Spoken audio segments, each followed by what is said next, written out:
I saw a tweet on Twitter which asked an all-important question this week.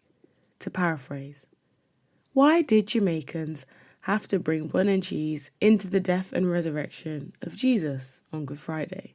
And I thought, what a great idea for another food episode. It's been a while, and as always, if you're hungry, I would suggest maybe getting some food before you listen to this, or listen to this whilst you're eating something. But basically, come back in a time where you're not already hungry, salivating, or thinking about food. But if you're good and your belly's full, then welcome back to another episode of the History Hotline. My name is Deanna Lynn Cook, and as always, I'll be your host today. Welcome to the History Hotline, a direct line to a better understanding of all things Black history and beyond.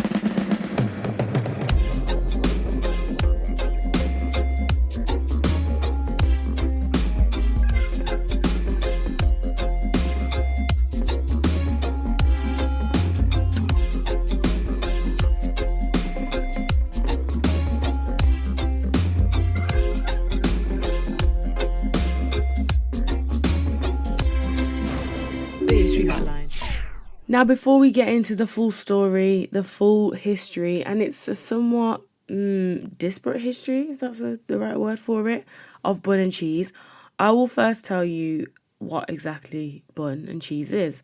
Bun is a kind of spiced bread baked in a loaf tin and sliced, as opposed to actually being a small, round, bun-shaped bake that you might be anticipating or thinking about. They are made fairly typically with flour, butter, and lots of sugar, as well as spices. Maybe that's not the right word. Like fragrant things like vanilla and cinnamon and nutmeg.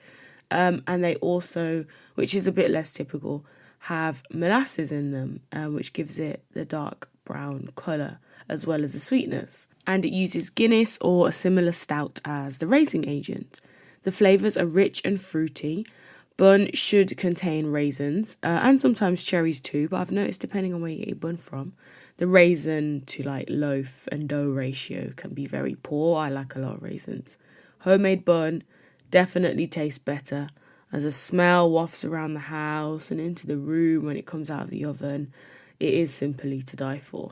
They're normally glazed with honey or a somewhat similar sweet substance when they come out of the oven to soften the edges, and it makes it really super soft and somewhat sticky as well when you're slicing it. But there's no crust to a bun, is what I'm saying with that honey trick. According to my research, bun is not only eaten in Jamaica, and thinking about the Caribbean, but also a few other Caribbean islands, but I couldn't find them named. It was kind of like, Eastern Caribbean countries might also eat it. And I feel like it is a kind of departure from tradition, bun and cheese, as other islands, and of course in Britain, continue to eat hot cross buns, following that British tradition, whereas Jamaica has taken this departure and adapted that recipe to something completely new and different, and that is how bun and cheese was born. The history of the hot cross bun is very much central to the story, because bun is an adaptation of that. Meaning, just like other foods I've discussed on this podcast before, whether it is ackee and saltfish, I'm trying to think, sorrel or hibiscus drink, depending on what you know it as. What else have I done? I have black cake, fruit cake, rum cake, whichever one you want to call it. Again, another bake that kind of centres off a British tradition of baking. Basically, this is, in a way, another reminder of the Caribbean's colonial past, specifically Jamaica's, when we think about why hot cross buns were eaten and how that transitioned into Easter bun. Now, there are many theories as to why hot cross buns are eaten around this time of the year. And if I'm honest with you, I don't buy all of them, but I'm going to share them with you anyway, and maybe you can make up your mind of what seems the most plausible and realistic. Now, allegedly, the origins of hot cross buns date back centuries. Many Christians today see it as like an imitation of unleavened bread eaten during Passover. That's the one I don't buy, because there's definitely raisin agents in bun and hot cross buns. So I don't know how, I guess baking something and the tradition of baking bread might be something that followed on, but not unleavened bread. Others date it back to the era of the Egyptians and the Greeks. Again, I don't know how that works. Who also had small loaves for their religious devotions and worship.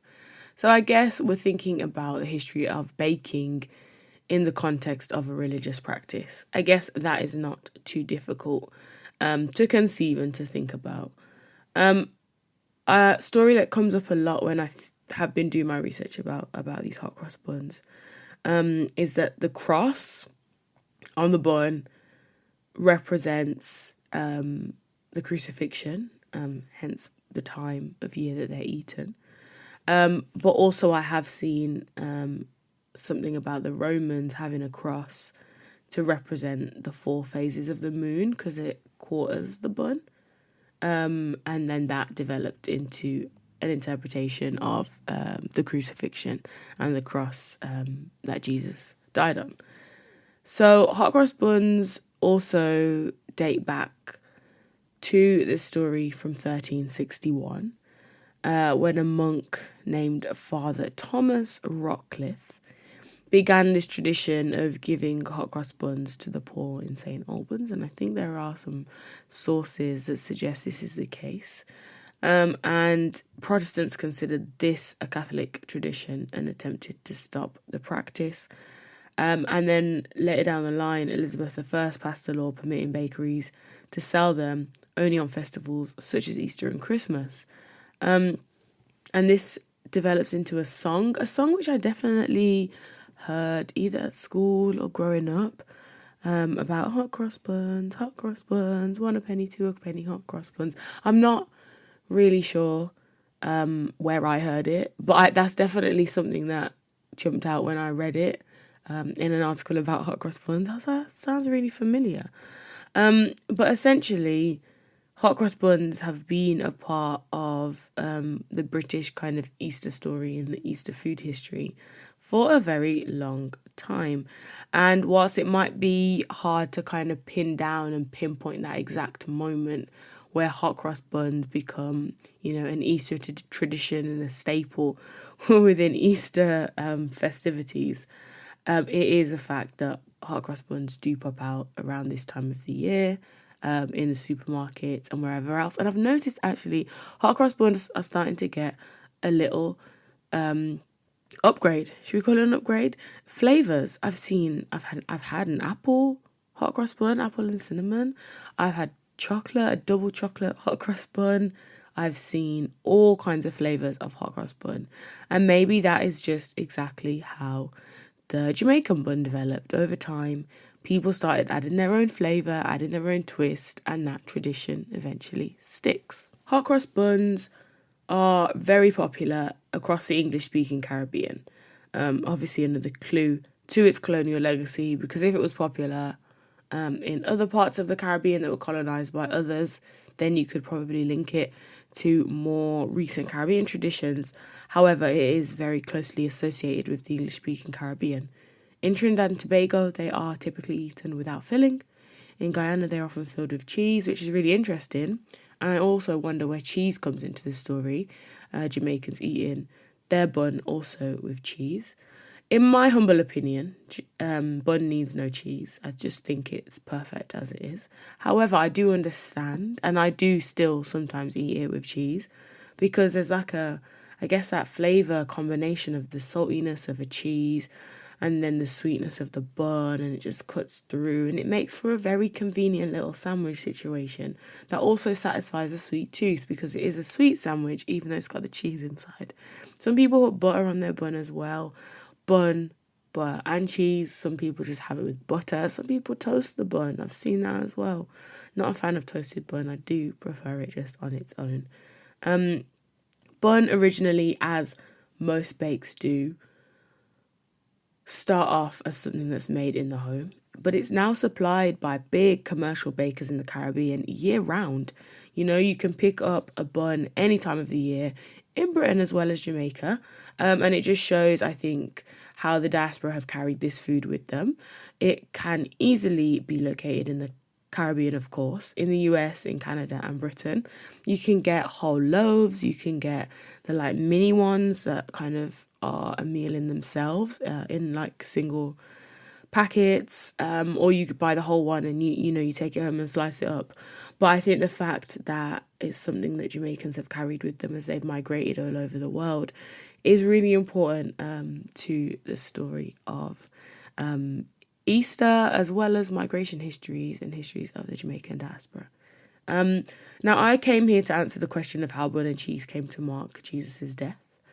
And my research so far suggests that it was the hot cross bun that started it, and an English tradition that started it. And this is adapted into being Jamaican bun. And it's the bake of choice on Good Friday, following on from this point of the cross potentially representing the crucifixion on a hot cross bun. And I think that nursery rhyme came up in my research quite a bit as something that peddlers would use in the Caribbean, in Jamaica as well, to sell their treats. Hot cross buns, 1 a penny, 2 a penny, hot cross buns. And I think this nursery rhyme and these buns must have made their way to Jamaica, obviously via the British, who carry their traditions with them when they colonised the island. Of course they did. And over time, there's been a spin on this particular custom. Now, there's other Easter and specifically Good Friday traditions that exist in Jamaica. And I have realised that there's a lot of things that you kind of take for granted culturally. I think in all cultures, you just think, oh, you just do that. We just do that. Why is always on my mind. But in this case, it's never a why that I've asked. But one thing you won't find in a Jamaican's home on Good Friday is meat being served. It's a day for fish, whether that be in the form of ackee and saltfish or escovitch fish or a little bit of steamed fish. Meat isn't typically consumed on Good Friday. And I think it follows on from the practice of fasting fully throughout the season of Lent, which starts after Shrove Tuesday and continues to Good Friday and then into Easter Day. And it is a time to mark reverence and kind of sit in a space of sacrifice in order to mark the time where Jesus faced temptation from the devil in the desert. And this, I think, initially was a practice of fasting during the whole time of Lent. Definitely fasting meat, as it was believed that meat was kind of linked to indulgence, and to kind of simplify your life and focus in on God, you were to remove meat from the diet. Some people fasted, I guess strictly is the right word, but fasted more things, sacrificed more things. However, the practice of fully fasting during Lent isn't something that's as common as much, I would say, now, especially in Britain. However, something is typically given up, something is typically sacrificed, whether it's something that's not that great for you, like chocolates or alcohol or sweets or snacks. Some people obviously still do not partake in eating meat during that time, but this is something in Jamaica that is typically done whereby on Good Friday, because, Jesus died, you're not to consume flesh of another animal. And that is just something that has just been common. So Good Friday, as much as it's not, a typically celebrated is definitely the wrong word, but a celebrated day. It's a day of reverence. It's a day to mark kind of the end of a particular way in the Christian calendar. There are food practices that come along in Jamaica with that, and that is eating bun and cheese, and it's eating fish. And it's kind of a preparation and a time of reflection before you get to Resurrection Sunday. And it's always very interesting to me the ways in which we think about food, and the way we carry our traditions through food. I think it's one of the best ways to carry culture and to carry traditions, especially as you see a Jamaican diaspora that pretty much has as many Jamaicans outside of Jamaica as inside. I think it's like 2.9 or 2. 8 million Jamaicans that don't live in Jamaica, that are outside of Jamaica and the descendants of, and about 2.9 million Jamaicans on the island. So, it's interesting to see how these traditions carry on, how they migrate with people, and what we do with them next. Maybe in a couple 100 years' time, it won't be bun and cheese. It will be, I don't even know. I can't even think. My brain can't create a whole new dish. But we might see this, as well as hot cross buns, developing in the future. I just wanted to go back to a point I made about the kind of, not commercialization of bun, but the commercial big bakers that are making bun, especially in the Caribbean. And in an article I read on the BBC, Laura Adderley, who is a professor of African diaspora history, noted an important relationship, I think, with Jamaica's sense of attachment to bun and cheese. And then there's kind of pride, and I quite like this idea, this sense of pride that Caribbean people take in creating something new, taking something from that colonial past and reshaping it and rethinking it into something that suits them better. She notes that particularly, and I quote, over the last 100 years, people in the Caribbean, and especially in Jamaica, have been active about this business of making both a regional culture, even before independence, and a national culture. There's now a sense of Jamaican ownership over spice bun, end quote. She talks about the dish and the evolution being a fundamental characteristic of Jamaican food, and gives other examples as well. And I really like this. The example of curry, originally deriving from India, and jerk spices from Caribbean indigenous Taino people, and Jamaicans taking those spices that are abundant, that are popular, that are easy to access, mixing them with the existing flavours and creating new dishes, in the same way that they've done that with bun. Bun, in terms of the difference with a hot cross bun, the hot cross bun inside is really pale. Bun is quite dark. It's paler on the inside than on the outside, but it uses molasses to get a darker colour. There's ingredients like nutmeg, vanilla, cinnamon, mixed spice and that kind of thing to create a really rich dish. And the flavours continue to evolve. There are so many Caribbean bakeries in Jamaica and also in Britain and the US that sell bun and have done so for decades. And that is another food history on the History Hotline. I really hope you have enjoyed it. I hope it answered the question. I still don't feel satisfied about my answers as to where the cheese comes from. And in this research, I also heard about somebody that's like putting shredded cheese in between the bun and like baking it like a grilled cheese. I'm yet to try it. I'm not convinced. It doesn't sound great to me. But as I said, we never know where the innovation will go. Maybe that is what we'll be eating in the next 20, 30, 40, 50 or 100 years. Grilled bun and cheese, as in a grilled cheese with bun and cheese. Crazy. Thank you so much for tuning in to this episode. I hope you have a wonderful week, and I will be back in a fortnight for the next episode. Thank you for listening. Goodbye. That's it for another episode of the History Hotline. If you enjoyed it, please rate and review us on whatever podcast platform you listen to, or tell a friend to tell a friend. To continue the conversation, follow us on social media at The History Hotline on Instagram and at The History HL on Twitter. The History Hotline is hosted by me, Deanna Lynn Cook. Research and marketing done by Zakia Riaz. Production by Waylon Mackenzie Witter, and original music provided by Royal Sounds. Sponsored by Musetopia.